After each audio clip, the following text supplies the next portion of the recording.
daily. Nje nathi xa sifika kweli ixesha sobe sibona naye uRaymond Mashonganyika ophuma pha eRefex.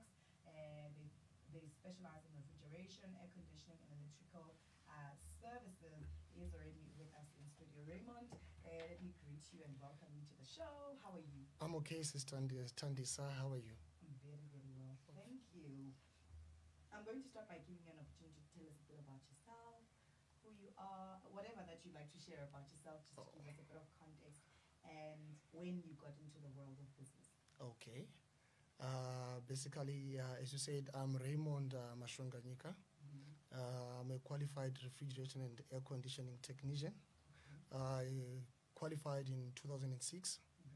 Then after that, I worked for a couple of companies, different companies in the refrigeration and air conditioning sector. After some time, as you'll be waking, you just have this idea, why don't I just start my own thing? Then I think 4 or 5 years down the line, I started my own company, which is Refex Refrigeration and Air Conditioning. And then here we are up to today. You've never looked back. Yeah. And for someone who's not clear what exactly you guys do, yes, you're saying refrigeration services, yes, you're saying air conditioning, yes, you're saying electrical services, but what exactly does that mean? Unpack it for us, the services that you offer as a business. Okay. Basically, refrigeration and air conditioning is a very broad field. There's industrial, commercial, and domestic refrigeration and air conditioning. So to the layman, maybe someone who doesn't know the field very well, when you talk of a fridge, you just think of a fridge in your house. It goes beyond that. We can have this whole building, turn it into a fridge. You see those abattoirs, the cold rooms, the mortuaries. That's your industrial and commercial refrigeration. And we can have, say, a 4-story building, have an aircon, one aircon, that's a commercial aircon, not these small aircons. So powered by one aircon? By one aircon, yes. There's no way. So, yeah, it does. We call them VRVs, yeah. They are the modern air conditioning systems which are there. So it's a very broad field, yes. It encounters a lot of things, yeah. So what are sort of the things that you focus on? I know that the mere fact that you know about all that, it means you can offer that service. If someone wants you to come and do their mortuary, you can do it. We can build it. Yes, whatever building the person is looking for, that's in the refrigeration and air conditioning space, you can probably do it. Yes. But what are the most asked and requested services in the area that you guys do?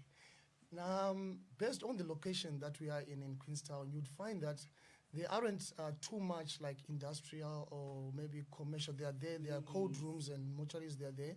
But the line of business that we usually working into, or what we do on a daily basis, we having those domestic fridges. They are the most common ones that need to be fixed. People usually come with those kind of jobs to us. But we do also do the commercials. We've got big companies that we work for. We service the casino, Queen's Casino. We do Ndiko. We did build some 6 years ago, Avbob. We did put a new mortuary there by Avbob. Some 6, 7 years ago. So it all depends. On the customer on the customers' requirements. What do they want? Then we give them. We render those services that they want us to give them. Yeah. Tell me something about a refrigerator. I've got a logistics company, right? Okay. So last week we were moving furniture for a client. Okay. And the first thing that the client said when the all the household things were being taken, please don't cause the fridge to sleep, like make sure it's upright the whole time, right? So the guys took the refrigerator, lifted it and put it in, made sure it was upright. And then when it arrived where it was getting to, the customer was like, hey, first thing we need to do is let's take down the fridge and let's connect it. Sure. And then after connecting, the customer is like, this fridge does not work. And now is like, you need to fix this fridge. And I'm trying to think, in terms of fridges and how they work, you're the perfect person for me to answer this. Who obviously there's policy and whatever that's on the side, but why would you move a fridge? And fridge is moved. Oh. Like they are moved from the factory. I'm thinking from the factory, from the warehouse, where they are manufactured. They are moved in a vehicle, to get to the store. And at the store, they are still moved to the house of the person. And when you're moving around, you move with it. So what's unique about this fridge that now it no longer works just because it was moved? Now, to answer that question, why we advise people not to make a fridge lie down, it has to be upright, it's because of the principle of operation that the fridge works with. Okay. It has got what we call a compressor. Sure. That small motor at the back. Fridge, yeah. So what happens, it's oil filled. It has got oil inside. Oil. Yeah, oil to cool it down. As it is running, it's a motor, by the way, so it means it runs. It's got some pistons that run inside to pump the gas. Okay. So there's oil there, so that which makes the compressor run smoothly. So there's a risk of, if you make the fridge lie down, that oil will shift from the compressor, go inside the pipes, and cause some blockages. Oh, now gas cannot circulate now because that oil went inside the what? Inside the system, the circulatory system of the fridge. Yeah, the gas circulatory system. Because it's like, you see that compressor, it's your heart if it was a human being. Sure. Then those pipes that you see, they are the veins. Okay. And the gas is the blood. Oh. So now we don't want oil to go into the veins because they will clog the pipes, and gas won't circulate. I see. But in this situation, what could have caused the fridge to, when it was being taken, it was allegedly working, and now this is not even a 60-kilometer distance, then now it's not working.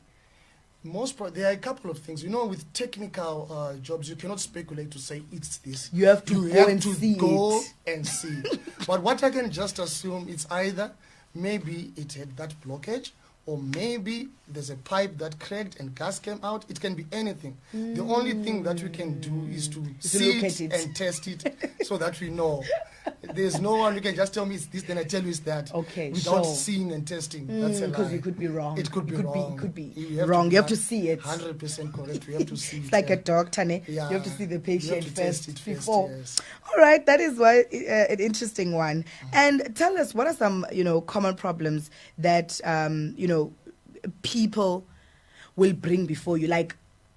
And I'm asking this in the sense of from the damage angle. Like, what do people do to their refrigerators and their air conditioning system that they're not supposed to do, or handle them in a way that, causes them to not work anymore? Okay.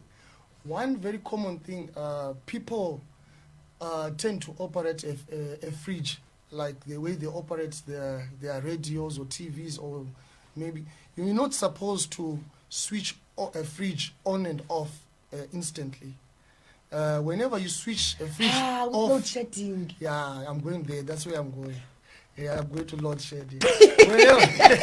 And human error. People not knowing. Yeah, people sure. knowing. Yeah. Because once you switch off a fridge, you have to wait for at least for around 5 to 10 minutes before you switch it back on. Oh my God. It overheats if you put it on and off.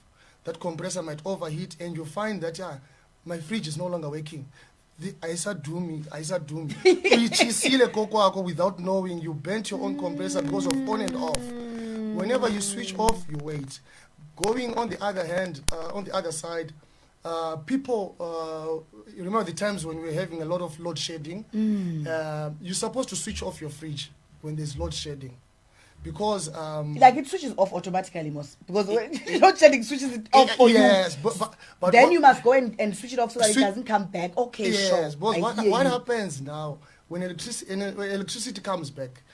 Sometimes it comes high, Powerful. Sometimes low, over voltage and under voltage, which is dangerous to the what? To the appliance, to the fridge. Yes.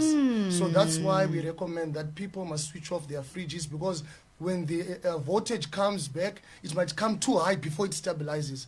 Then that's a split of a second. When the voltage is too high, it would have already affected it would already damaged. Oh my word! I've got a fridge. Or the other thing is you buy a surge protector. You know, there are those Yes, red those red- adapters. yes. Those ones, maybe you're not in the, it's not every time when you're in the house to switch your fridge off when there's load shedding. Sure. But that surge protector, it does it automatically. Yes. If the voltage comes when it's too high, it regulates it to go down to the normal level. Then, you know what I'm thinking there? I've just recently, maybe, was it earlier this year, I bought another fridge. And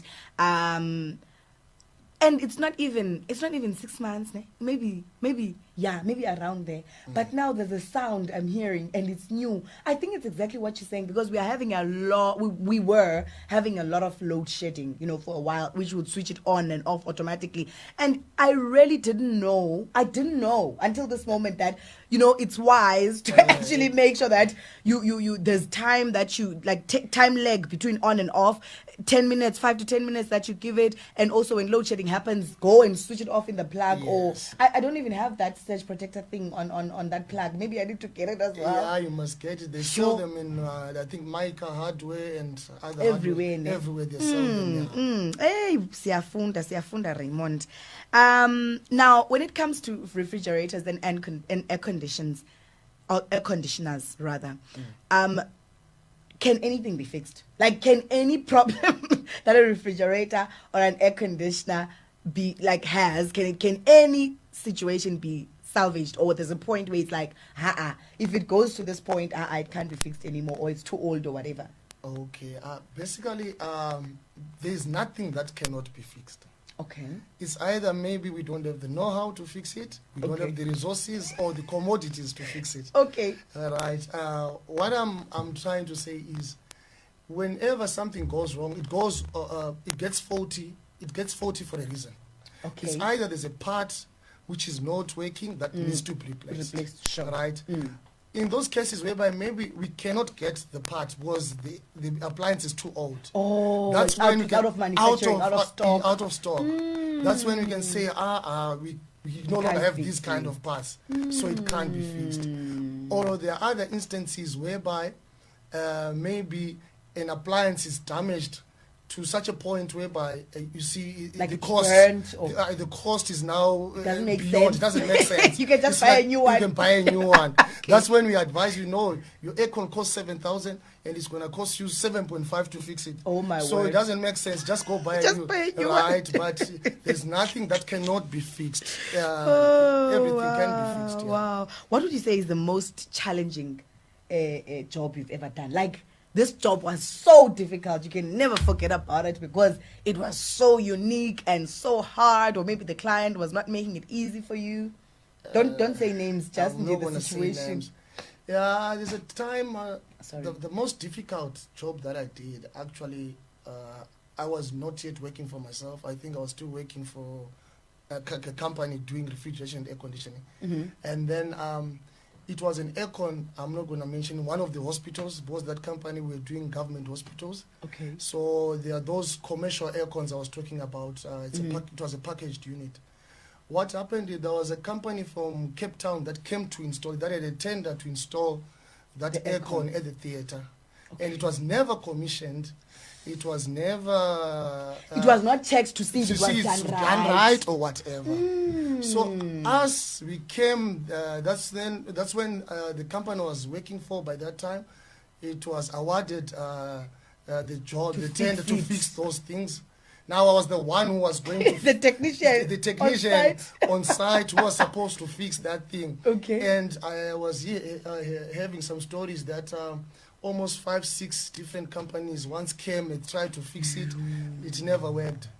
So, but over time I sat down, studied the manuals, everything.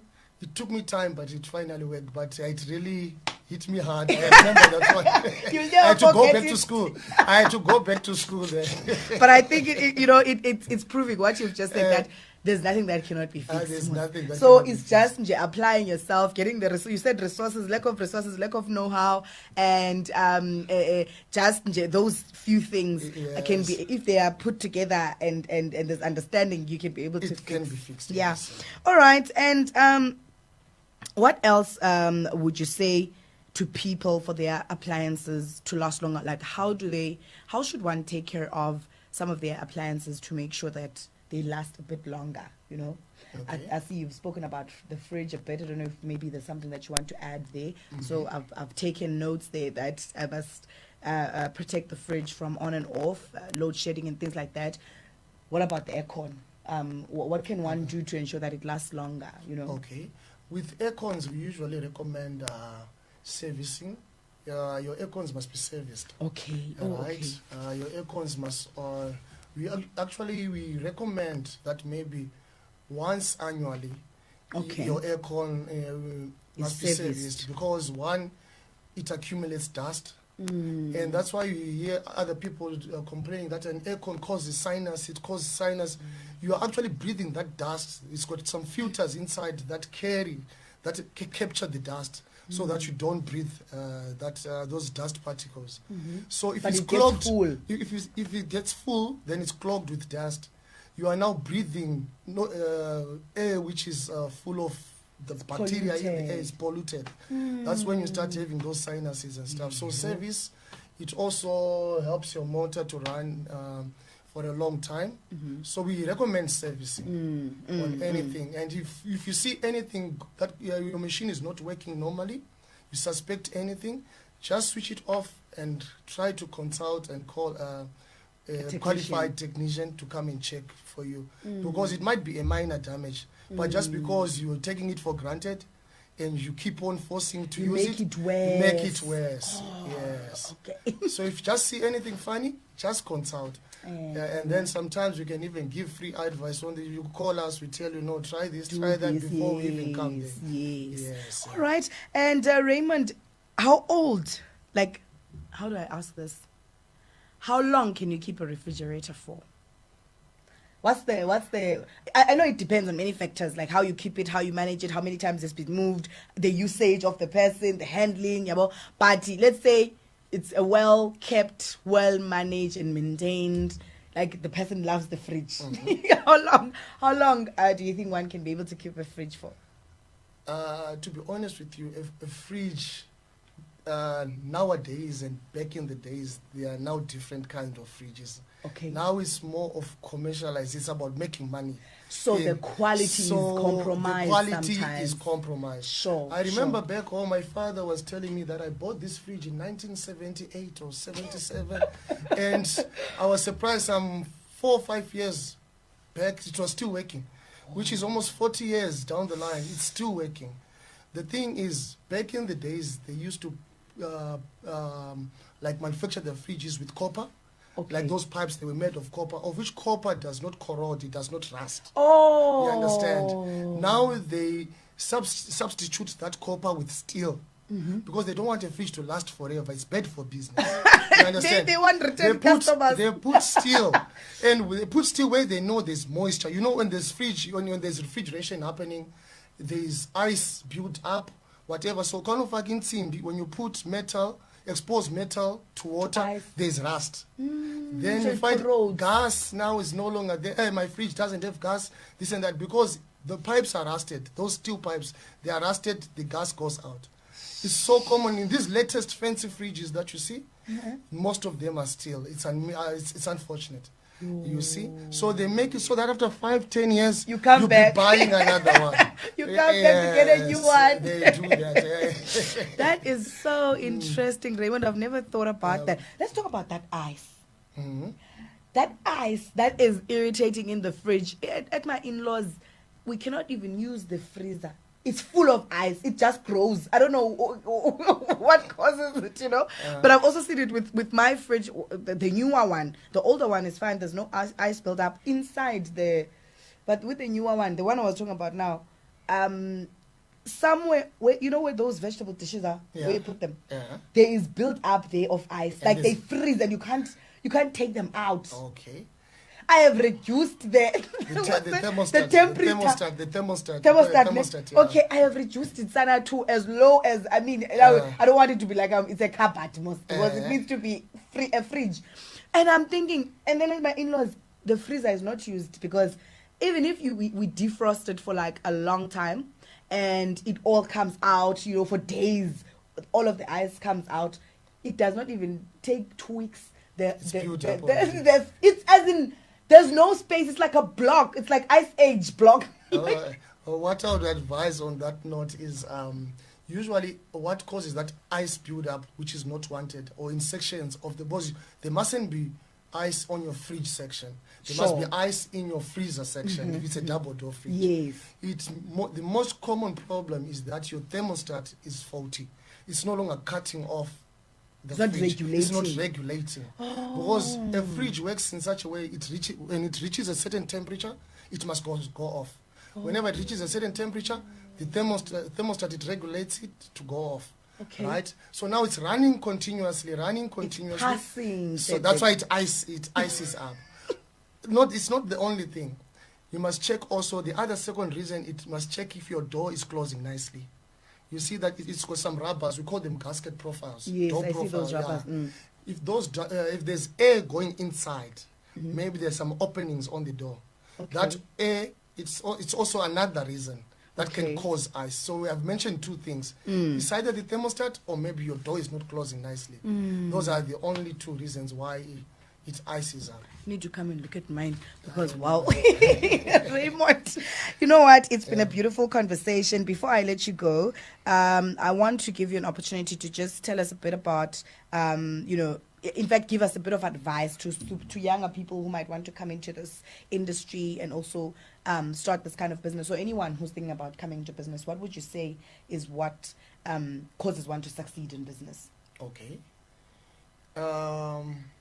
What I could say, the thing that causes one to succeed in business, I think there's only one secret to it. It's like offering good services. Okay. Because once you offer a good service, obviously that client is going to come back or refer you to other clients. We don't want a situation, there are people nowadays like who just claim, no, we do this, we service this, we do that. And then after a week or two, that thing they claim to have serviced, it's not working, and they are nowhere to be found. They have no fixed address. You understand? That's bad for business. Okay. But long term, if you don't think short term, think long term. Think long term. Good because service. A person you gave a good service 10 years ago might call you. You've already forgotten. You once did this in 2012. You once did this.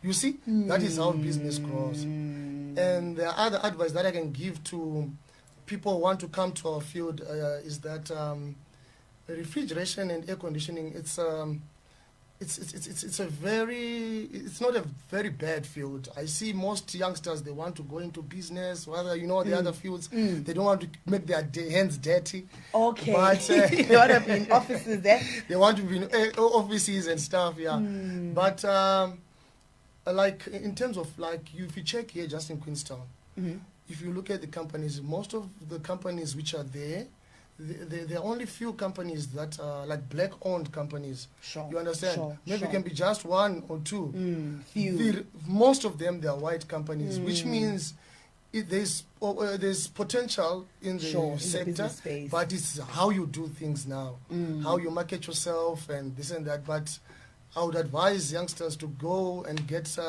training, wherever they can get training, because you need to be skilled. It's not just a matter of I can fix this, you don't have a training background, experience-wise.